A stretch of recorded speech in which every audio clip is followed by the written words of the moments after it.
School and college की सबसे अनोखी बात यह है कि वहाँ सब आपसे पढ़ने की उम्मीद करते हैं, लेकिन कोई ये नहीं बताता कि कैसे इफ़ेक्टिवली पढ़ना है। बस मान लिया जाता है कि ये आप खुद ही फिगर आउट कर लोगे। नो वंडर इतने सारे स्टूडेंट्स पढ़ाई के मामले में इतना स्ट्रगल करते हैं।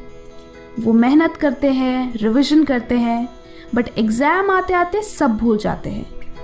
ऐसा इसलिए होता है क्योंकि most of the popular learning techniques जो स्टूडेंट्स एग्ज़ाम टाइम में यूज़ करते हैं वो एक्चुअली सबसे कम इफ़ेक्टिव होते हैं। आज के इस वीडियो में मैं आपको 2 ऐसे स्टडी टेक्निक्स से इंट्रोड्यूस करूंगी जो नंबर 1 हाईली इफ़ेक्टिव है क्योंकि ये साइंटिफिकली प्रूवन है, नंबर 2 इससे आपको इन्फॉर्मेशन लंबे समय तक याद रहेगी, एंड नंबर 3 कि इससे आपके मार्क्स सिग्निफिकेंटली इंप्रूव होंगे। तो पहली टेक्निक है एक्टिव रिकॉल। इसे समझने के लिए लेट्स अंडरस्टैंड दिस। मेरा आपसे एक सिंपल सा सवाल है, क्या आप 100 रुपए के नोट को बिना देखे ड्रॉ कर सकते हो? शायद नहीं। दिस शोज कि सिर्फ रीरीडिंग या रेपिटेशन से चीजें याद नहीं होती। मेजॉरिटी स्टूडेंट्स क्या गलती करते हैं? आप क्लासरूम में बैठते हो, इंफॉर्मेशन सुनते हो, फिर घर जाते हो, बुक रीड करते हो, करते रहते हो जब तक कि आपको वो इंफॉर्मेशन याद नहीं हो जाए। ये पैसिव लर्निंग है, यानी आप नॉलेज को बिना किसी एफर्ट के एक्वायर कर रहे हो। यही आपकी सबसे बड़ी गलती है। एक्टिव रिकॉल में आप इंफॉर्मेशन को रीड करने के बाद अपनी अंडरस्टैंडिंग को टेस्ट करते हो, यानी आप उस इंफॉर्मेशन को अपनी मेमोरी से रिकॉल करते हो कि इस पर्टिकुलर पैराग्राफ या टॉपिक से मुझे क्या सीखने को मिला। ये टेक्निक इस प्रिंसिपल पर बेस्ड है कि किसी भी चीज़ को याद करने के लिए आपको अपने ब्रेन को स्टिम्युलेट करना होगा। जब आप खुद से क्वेश्चंस पूछते हो तो आपके ब्रेन को आंसर याद करने के लिए एफर्ट लगाना पड़ता है, जिससे वो स्टिम्युलेट होता है।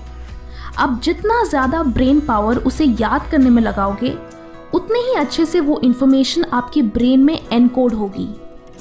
जस्ट लाइक जब आप एक्सरसाइज करते हैं तो हैवी वेट्स लिफ्ट करने से ही आपके मसल्स बनते हैं। इन द सेम वे आप इंफॉर्मेशन को याद करने में जितना ज़्यादा एफर्ट लगाओगे, वो इंफॉर्मेशन उतने ही अच्छे से आपके ब्रेन में सेव होगी।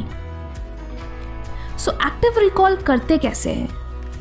बेसिकली टॉपिक को रीड करने के बाद आप बुक को बंद करके उसी इंफॉर्मेशन को खुद को एक्सप्लेन करने की कोशिश करो।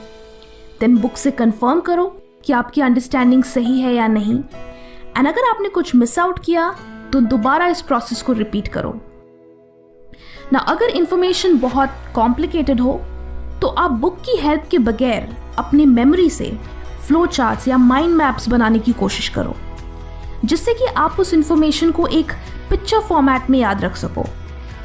जब आप माइंड मैप्स बनाते हो तो वो एक पजल की तरह बन जाता है, क्योंकि मोस्टली बहुत सारे पॉइंट्स इंटरलिंक्ड होते हैं। तो अगर आप कुछ भी मिस आउट करते हो तो इंटरकनेक्टेड लिंक से आप उसे रिकॉल कर सकते हो। एक और चीज़ जो एक्टिव रिकॉल का बेस्ट ऑप्शन है वो है previous year question papers and mock test papers. You will be surprised कि इससे आपकी मेमोरी की कितनी अच्छी एक्सरसाइज होती है। अब कुछ दिन बाद जब आप उसी टॉपिक को रिवाइज करोगे then you will feel like कि मुझे तो कुछ याद ही नहीं, और आप फिर से बुक को रीड करना चाहोगे। एंड यही मिस्टेक 99% स्टूडेंट्स कमिट करते हैं। सही तरीका ये है कि आप सिर्फ टॉपिक को देखकर उसे रिकॉल करो, खुद से क्वेश्चंस करो, एंड देन मटेरियल रेफर करो कि आपने एग्जैक्टली क्या मिस आउट किया। हर बार इस तरह रिवाइज करने से वो इंफॉर्मेशन ओवर टाइम आपकी शॉर्ट टर्म मेमोरी से लॉन्ग टर्म मेमोरी में ट्रांसफर हो जाएगी। अनदर टेक्निक जो आप एक्टिव रिकॉल के साथ कंबाइन कर सकते हो वो है the spaced repetition technique. Majority students ये प्रॉब्लम फेस करते हैं कि जब भी वो किसी चैप्टर या बुक को कुछ हफ्तों बाद रिवाइज करते हैं तो उन्हें मोस्ट ऑफ द डेटा याद नहीं होता, और फिर लगता है कि पहले से याद करने का क्या फ़ायदा जब एग्ज़ाम तो कुछ याद ही नहीं रहता। डू यू नो ऐसा क्यों होता है? It's because of the forgetting curve. अब आप सोचोगे कि ये क्या है? वेल, ये वो थ्योरी है जो कहती है कि विथ टाइम हमारा ब्रेन किसी भी इंफॉर्मेशन को हाई रेट से भूलता है। यानी ओवर टाइम मेमोरी फेड होती जाती है। इस थ्योरी के मुताबिक जब भी आप किसी टॉपिक को याद करते हो तो उसके 1 घंटे बाद आपको सिर्फ 44% चीज़ें याद रहती है, उसके 1 दिन बाद 33%, 2 दिन बाद 28% और ऐसे ही धीरे धीरे करके 31 डेज के बाद आपको सिर्फ 21% इंफॉर्मेशन ही याद रहती है। सो सोल्यूशन क्या है? सोल्यूशन ये है कि आप जितनी बार इस फॉरगेटिंग कर्व को इंटरप्ट करोगे आपको उस चीज़ को भूलने में और भी ज़्यादा टाइम लगेगा। लेट्स से कि आज आपने बायोलॉजी में नर्वस सिस्टम पढ़ा, देन आप इसे कल रिवाइज करो। रिवाइज मतलब एक्टिव रिकॉल करो, नॉट रीरीड। फिर 3 दिन बाद फिर रिवाइज करो, फिर 2 हफ्ते बाद, फिर 1 महीने बाद। इस प्रोसेस में आपको अपने रिविजन्स के बीच का गैप धीरे धीरे बढ़ाना है, इसीलिए इसे स्पेस्ड रेपिटेशन कहते हैं। आइडिया ये है कि आप जितनी बार उसे एक्टिवली रिकॉल करोगे और उसे जितना स्पेस्ड आउट रखोगे आप उसे उतने ज़्यादा दिनों के लिए याद रखोगे।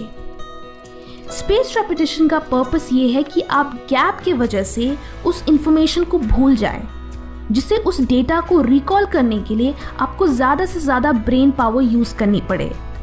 एंड सो इस एक्सरसाइज से वो इंफॉर्मेशन आपके